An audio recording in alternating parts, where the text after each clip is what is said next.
कोई भी छोटा सूखा बेजान गुड़हल का पौधा हो उसमें नई जान ला सकते हैं, पौधे में गुच्छों में फ्लावरिंग ला सकते हैं। और कोई भी छोटे से पौधे में कैसे देखभाल करनी है, कौन सी खाद देनी है, इस पर मैं डिटेल्स बताने वाली हूँ। सिर्फ एक खाद नहीं फ्रेंड्स, कई सारे खाद बताऊंगी और आपके पौधे इस तरह झाड़ी नुमा बन जाएंगे, बहुत ही बढ़िया या नर्सरी से लाए हुए कोई भी नया सा पौधा हो उसमें फ्लावरिंग नहीं आ रही है या उसकी ग्रोथ रुक चुकी है, तो उसके लिए बहुत ही बढ़िया खाद बताऊंगी। और ऐसे कुछ बहुत ज़रूरी खाद बताने वाली हूँ। तो एक खाद नहीं, मैं 3-4 खाद आपको शेयर कर दूंगी, ताकि आपके कोई भी छोटा सा गुड़हल का पौधा हो या बड़ा सा पौधा हो, हर एक पौधे में इस तरह के खाद आप दे सकते हैं। और मेरे जितने सारे गुड़हल के पौधे हैं, जैसे बड़े पौधे हैं, उनको मैं बाहर रखती हूँ जहाँ पे टेरेस होता है। और इनको मैं बड़े से क्रेट में लगा देती हूँ या थर्मोकोल के बॉक्स में। लेकिन जो छोटे से पौधे होते हैं उनको छोटा सा प्लांटर चाहिए। और इनको बहुत ज़्यादा धूप की ज़रूरत नहीं है, बहुत ज़्यादा बारिश की ज़रूरत नहीं है। इनको थोड़ी सी ज़्यादा केयर चाहिए, इसलिए मैं इनको बालकनी में ही रखती हूँ और यहाँ पे मैं अच्छे से इनको केयर भी कर पाती हूँ। इनको कब किसकी ज़रूरत है। और छोटे से जो पौधे होते हैं उनको केयर थोड़ी ज़्यादा करनी पड़ती है, इसलिए इनको जो होता है अक्सर फंगस की प्रॉब्लम आ जाती है। तो आज जो मैं बताऊंगी, खाद के साथ साथ फंगस का भी निदान होगा और पौधे को कैसे देखभाल करनी है। जैसे छोटा सा पौधा है तो आपके छोटे से बच्चे को ज़्यादा केयर चाहिए, इसलिए इनको थोड़े से धूप तो चाहिए, लेकिन कम से कम 7 से 8 घंटे का धूप इनके लिए बहुत ज़्यादा हो जाती है। तो 4 से 5 घंटे का धूप काफ़ी है। जब बहुत ज़्यादा गर्मी होती है तो उनको सिर्फ सुबह की धूप ही चाहिए। इनको दोपहर के तेज़ धूप में नहीं रखना है, नहीं तो ये पौधे धीरे धीरे मुरझाने लगते हैं। तो मैं जो लगाती हूँ छोटे से प्लांटर में लगाती हूँ, और कैसे मेरे पौधे में फ्लावरिंग ज़्यादा होती है, इस पर मैंने जो लास्ट वीडियो डाला हुआ है, 1 मार्च के जो वीडियो है उसमें मैंने बताया है जो छोटे प्लांट को कैसे देखभाल करनी है, क्यों इसको छोटे प्लांटर में लगाया जाता है, कैसी इसकी मिट्टी देनी है। तो ये जो पौधे हैं इनको अच्छे से देखभाल करनी पड़ती है, कीड़े मकोड़े ना लगे इसके लिए इनको शावरिंग ज़रूर करानी है। जैसे छोटे से पौधे हैं, लेकिन इनको कीड़े मकोड़े अगर एक बार लग जाते हैं तो बहुत जल्दी ये ख़राब होने शुरू हो जाते हैं। और छोटे से प्लांट में भी इस तरह बड़े साइज़ के फूल आते हैं। तो इनको जो मैं देती हूँ, इनको मैं कंपोस्ट महीने में एक बार ज़रूर देती हूँ। और इससे क्या होता है, प्लांट की जो ग्रोथ होती है वो कंटिन्यू होती रहती है। तो आपके पास वर्मी कंपोस्ट है या काव डंग कंपोस्ट है, ये ज़रूर डालिए। पौधे में जो नई ग्रोथ आती है उनमें ही फ्लावरिंग होती है, क्योंकि ये हिबिस्कस में नया ग्रोथ आप जब रुक जाती है तो उसमें फ्लावरिंग भी रुक जाती है। तो इसके लिए कंपोस्ट देना बहुत ज़रूरी है। आप लिक्विड तरीके से या सॉलिड तरीके से ज़रूर दीजिए। सॉलिड तरीके से देंगे तो ये धीरे धीरे डिकम्पोज होगा और प्लांट को कंटिन्यू मिलता रहेगा। लेकिन अगर आप लिक्विड तरीके से देते हैं तो 15 दिन के गैप में आपको फिर से रिपीट करना पड़ेगा। और जो फ्लावरिंग के लिए खाद देती हूँ तो मैं सॉलिड खाद मिक्स मिट्टी में जो देती हूँ वो मैं मिट्टी में महीने में एक बार देती हूँ। और मिक्स खाद के ऊपर भी मेरे चैनल पर डिटेल्स वीडियो है। और जो मैं लिक्विड खाद डालती हूँ वो मैं 10 दिन के गैप में छोटे पौधे में भी डालती हूँ।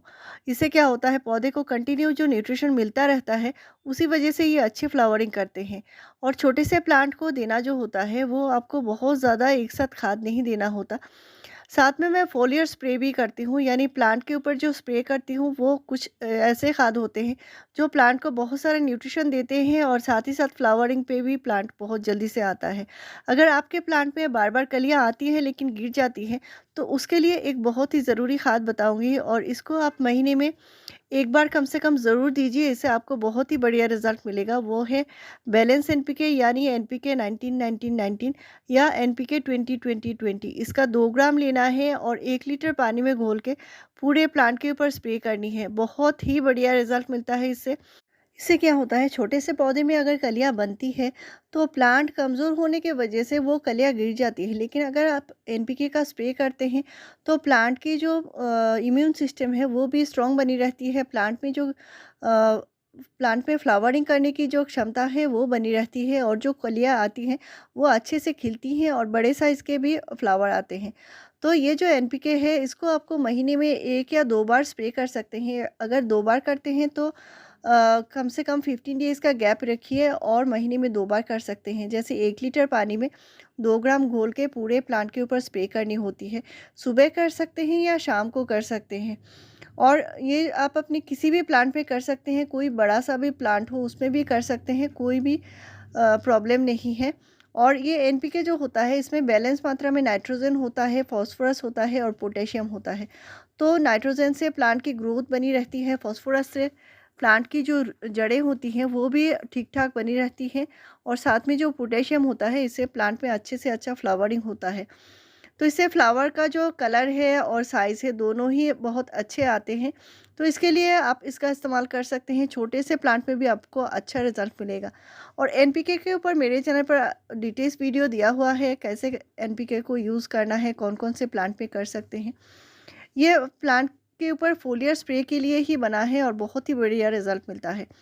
दूसरा मैं खाद बताऊंगी, इसको आपको मिट्टी में देना है और आप अपने कोई भी प्लांट हो, छोटे से गुड़हल में दे सकते हैं। इससे प्लांट की जो जड़ें हैं वो मजबूत बनी रहती हैं, प्लांट के जड़ों में कीड़े मकोड़े फंगस नहीं लगते। साथ ही साथ प्लांट में जो फ्लावरिंग आती है बहुत ही बढ़िया फ्लावरिंग होती है, और इसका इस्तेमाल मैं हमेशा से अपने पौधे में करती हूँ। ये होममेड खाद है और इनको बिल्कुल नहीं फेंकना है, बहुत ही चमत्कारी होते हैं।